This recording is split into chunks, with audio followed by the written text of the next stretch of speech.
बिस्मिल्लाहि वस्सलातु वस्सलामु अला रसूलिल्लाह। हक, हकदार और अहले हक को जानते बूझते भी वोट का गलत इस्तेमाल करना यकीनन बहुत बड़ी गुमराही भी है, तबाही भी है। याद रखें, हक, अहले हक, हकदार यानी मेरिट पर अव्वलीन जो बासलाहियत और लियाकत और सालिहियत और दयानतदारी रखने वाले इन सिफात से मुत्तसिफ लोग हैं, उनको जानते बूझते भी अगर कोई आदमी वोट का गलत इस्तेमाल कर लेता है, और क्यों करता है, महज ज़ाती इनाद और नफरत के बायस या कुछ मफादात दुनियावी हैं उनकी वजह से, या ख़ानदानी कोई तआस्सुब है, शख्सियत प्रस्ती है इसके अंदर, उसकी बिना पर, तो इस तरह के तआस्सुब की बिना पर वोट का गलत इस्तेमाल करता है। और सिर्फ वोट का गलत इस्तेमाल ही नहीं करता, बल्कि उन बातिल परस्तों के लिए वोटर भी और सपोर्टर भी इस तौर पर बनता है कि मुकाबले में जानते बूझते भी अहले हक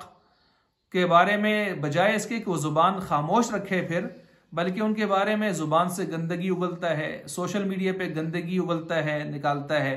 और जो है उनकी तस्वीर, उनके सही हकायक जो हैं, दुरुस्त उनके कारनामों को, खिदमात को, शख्सियात को मजरू करने के लिए एडिटिंग कर करके पेश करता है। गोया सफ़ेद को स्याह दिखलाने के चक्कर में पड़ा होता है। गैर हकदारों, नाअहलों और करप्ट लोगों को, जो अखलाकी और माली करप्ट लोग हैं, माफिया है, उनको सपोर्ट करता है। और जो अखलाक के अलम बरदार हैं हर लिहाज से, और जो किरदार के अलम बरदार नेक लोग हैं, मजहब वाले हैं, उनके बारे में बुरी शनाख्त और बुरी तस्वीर उनकी पेश करता है।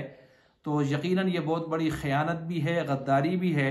और इसके हवाले से वो आयात भी ज़्यादा सामने रखनी चाहिए कि उलमाए यहूद इस तरह का काम करते थे कि उनको आप अलैहिस्सलाम और हक समझ भी आता था, अपनी किताबों में पढ़ते भी थे। यारिफूनहु कमा यारिफून अबनाहुम, वो आप अलैहिस्सलाम को नबी आखिर ज़मा होने के हवाले से इस तरह समझते थे, इस तरह जानते पहचानते थे जिस तरह कोई बाप अपने बेटे को जानता पहचानता होता है। और देखें, हज़रत अब्दुल्ला बिन सलाम रज़ियल्लाहु अन्हु का जो वाक़या है, आप अलैहिस्सलाम ने जब इन यहूदियों से पूछा था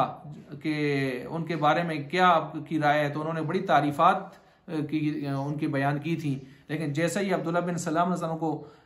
देखा कि वो कलमे शहादत पढ़ते हुए इस्लाम कबूल कर चुके हैं, तो उन्होंने उनके खिलाफ बोलना शुरू कर दिया और तस्वीर को बिल्कुल उल्ट दिखाना शुरू कर दिया। ये काम यहूदियों के अंदर हम देखते हैं, ये रविश उनके अंदर मौजूद थी। तआस्सुब, गुस्सा, इनाद, नफरत, बोझ, ये चीज़ें उनके अंदर थी कि वो जानते बूझते भी अंदर ज़मीर उनको मलामत करता था, लेकिन इसके बावजूद वो हक को मसख करके, बातिल को मुज़य्यन करके पेश करने के मूड में रहते थे। चुनांचे कुरान ने इन्हीं के बारे में कहा, तअमुरूना अन्नास बिल बिर्रि व तंसौना अनफुसकुम व अंतुम ततलूनल किताब, किताब भी पढ़ते हो, सारा कुछ हक हकायक तुम्हारे सामने होते हैं, उसके बावजूद तुम लोगों को कभी कभी नेकी का हुक्म भी कर जाते हो, लेकिन अपने आप को बुलाए बैठते हो। और इन्हीं के बारे में कुरान ने कहा है, वला तलबिसुल हक़्क़ बिल बातिल व तक्तुमुल हक़्क़ व अंतुम तालमून, कि तुम हक को बातिल के साथ आमेजिश मत दो, खलत मलत मत करो, कि हक जानते हुए भी उसको बातिल के साथ आमेजिश दे दो, खलत मलत कर दो। और वला तक्तुमुल हक़्क़, और हक को छुपाओ भी मत, जो हक है उसको वाज़ेह करो, बयान करो, उसकी तायीद करो। व अंतुम तालमून, तुम जानते भी हो कि हक क्या है, हक वाले कौन है। और इसी तरह अतस्तब्दिलून अल्लज़ी हुवा अदना बिल्लज़ी हुवा खैर, अल्लाह ताला ने जन्नत के खाने उनको दिए थे और उनको हजम नहीं हो रहे थे, और दुनिया के अदना से खाने वो तलाश करके उसकी डिमांड कर रहे थे वो उनकी। तो ये बिल्कुल इस तरह है कि उलमा मौजूद हों, सुलहा किसी हल्के में मौजूद हों, नेक लोग मौजूद हों, अत्क़िया सुलहा मौजूद हों, और उनके मुकाबले में फुस्साक व फुज्जार, शराबी और जानी बदबख्त लोग खड़े हों, करप्ट लोग खड़े हों, जिनका माजी भी करप्शन से, अखलाकी और माली करप्शन से भरा हुआ हो, और उनको जो है आदमी सपोर्ट करे उलमा के और सुलहा के मुकाबले में। तो ये बिल्कुल इस तरह है, अतस्तब्दिलून अल्लज़ी हुवा अदना बिल्लज़ी हुवा खैर, बिल्कुल इस तरह है, वला तलबिसुल हक़्क़ बिल बातिल व तक्तुमुल हक़्क़ व अंतुम तालमून, ये बिल्कुल इन्हीं के ज़द में आता है। अल्लाह ताला हमें कुरान को सही मानों में समझने की, अमल करने की तौफीक अता फरमा दे।